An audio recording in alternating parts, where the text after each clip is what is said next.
In today's video, we focus on the question of Melkor and when it was he became Morgoth.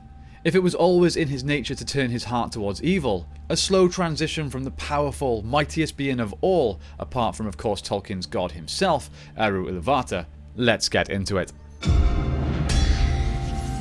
Build me an army worthy of Mordor. Hey guys, and welcome to The Broken Sword. We will start by going back to the beginning, chapter 1 of the Silmarillion. As the theme progressed, it came into the heart of Melkor to intervene matters of his own imagining that were not in accord with the theme of Ilúvatar, for he sought therein to increase the power and glory of the part assigned to himself. As we have said in other videos, in Middle-earth and the works of Tolkien at large, if you see a self-seeking character who is full of vainglory, desire and petty pride, it is unlikely in the extreme they will have a happy ending. But as we are told, Melkor was given the greatest gift of power and knowledge, and he had a share in all the gifts of his brethren. Now if we look at this from the perspective that whatever part of Eru that Melkor represented, as offspring of his thought, alongside the share in all the gifts and wisdom of his brethren, the rest of the fragments which together make up what should be whole. But it isn't. Melkor's insecurity is what drives him to attempt to make a mockery of Ainulin Dale, where the trumpets are described as braying, as though it sounded like a dying horse. What Melkor thinks might well be a natural thought as he is one of Eru's children, but it is his duty to make choices that are befitting the dignity of God. First of all, there is more than power and wisdom on Eru's resume. The Song of the Ainulin had created the world and universe as we know it. Each of Melkor's vain intrusions were corrosive and brought into being fell beasts, perhaps the nameless things. By the way, stay tuned for an upcoming video on that. The only thing Melkor lacked to be whole was the substance of creation itself, that of the secret flame, as a certain wizard called it. The narration continues with Melkor seeming in his ways as obsessed with the fire as he would later be with the Silmarils. As he had gone often into the world seeking the flame imperishable, as he had the desire within him to bring into being things of his own, and it seemed to him that Ilúvatar took no thought to the void, and was impatient of its emptiness, yet he found not the fire, for it's with Ilúvatar. Here is our first hint that something might be off with the head of Eru's choir. In the very next sentence there is this ominous passage, but being alone he had begun to conceive thoughts of his own, unlike those of his brethren. This can be read as his attempt, from the very beginning, to empower himself in the one area he feels deficient to his maker. He cannot create life or imbue a living being with a conscience or a soul. He can only manipulate raw materials provided to him by hook or crook. There are no bounds for Morgoth and no deed too lowly.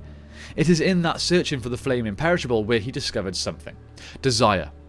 His want for more power and need for dominion.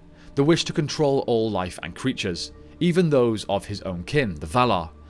Then, as we saw, Melkor wove his ambitions and self-seeking themes into the Song of the Ainulin. This, as it happened, when the earth remained incomplete and Melkor thus claimed the landmass of Arda, which one day bore Middle-earth, and Melkor would seek to dominate it all. In Paradise Lost by John Milton, Satan is highest among the order of angels.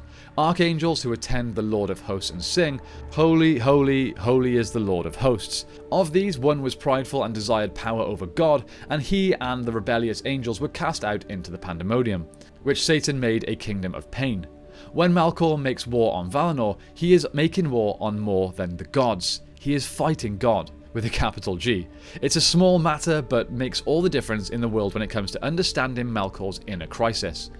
As offspring of Ilúvatar, these children represent aspects of his thought, but none have the whole picture. In the beginning, God sang a mighty theme, and expounded the theme to the children of his thought. Mightiest of them, Melkor, would surely believe himself to be without equal.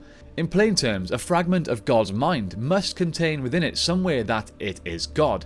If Melkor had his part of Eru's mind, all of his actions are those of a competitor or brother deity attempting to wrest control from the other. We must remember these are the mythologies told by what would be the Church of Eru and the Valar. Because of these gifts, a single god cannot abide submission any more than Eru could when his music was challenged. In the final analysis, it seems Melkor was bound by fate to become an opposition figure to Eru, as a means for Tolkien to explain in his own world what we call the problem of evil in our own. The moment of his transformation, however, can be seen in his war on Valinor and the subjugation of the two trees.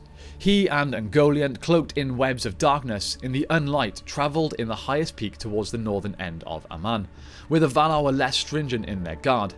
Higher and higher they climbed. The web of gloom and doom pulled them up to the summit, and they alighted. Melkor pierced the trees, and the sap gushed forth like blood, which Ungoliant drank, swelling and growing ever larger and more powerful as she fed. When the Valar discovered the trees dying and approached Fëanor, creator of the Silmarils, to get them and take light inside of the jewels to restore the light of the trees. Fëanor refuses, but he is too late. Melkor had already stolen the Silmarils and slain Fëanor's father, Finwë, the High King of the Noldor Elves. It is on this charge that Fëanor lays the curse of that name, Morgoth, at his feet, cursing him thrice and naming him the Black Foe of the world. This is the name he would go on to earn. Throughout the battles of Beleriand, his constant use of torture, even his mirth at the moment that Húrin accidentally revealed the hidden city of Gondolin, a hidden city built by Turgon that had, before that moment, remained hidden for 385 years. Melkor would wipe it from the world, and as for the name Morgoth, we find out in Unfinished Tales that he rejects this name. There is extensive dialogue between Morgoth and his new prisoner. We find the following conversation between Húrin and Morgoth in Unfinished Tales. And here we find exactly how this once angelic being thinks of himself. Then Morgoth turned upon Húrin, and he said, "Fool, little among men, and they are the least of all that speak. Have you seen the Valar, or measured the power of Manwë and Vardar? Do you know the reach of their thought? Or do you think, perhaps, that their thought is upon you, and that they may shield you from afar?" "I know not," said Húrin, "yet so it might be if they will, for the elder king shall not be dethroned while Ardor endures." "You say it," said Morgoth. "I am the elder king, Melkor, first and mightiest of the Valar, who was before the world, and made it. The shadow of my purpose lies upon Ardor, and all that is in it bends slowly and surely to my will. But upon all whom you love my thought shall weigh as a cloud of doom, and it shall bring them down in darkness and despair." The monster that he is, in this instance, he did not lie. The tragedy of Húrin and his children is proof enough that to be cursed by Melkor or Morgoth, by whatever name he is called, he can be thoroughly relied upon to always make the most selfish, most self-seeking choice, and cares about no one beyond what they can provide him. This trait has been with him from the very beginning, and his tale is that of thinking himself to be God, and always acting as if he was. Okay guys, that's it from me today. I really hope you enjoyed this study on Melkor, also known as Morgoth, and I really hope you came away from this video having learned something new. Time has come, as always, to thank our patrons and channel members. Your support means the absolute world to us. Again, if you're not aware, our Patreon money does go directly to the budget of a short fantasy film we are working on ourselves. If you're a member of Patreon, you get to see regular updates. We have some more coming soon, with some very cool props and costumes being made as we speak. As always, thank you so much for watching. I hope you have a fantastic day wherever you may be. Don't forget to like and subscribe, and I will see you next time on The Broken Sword.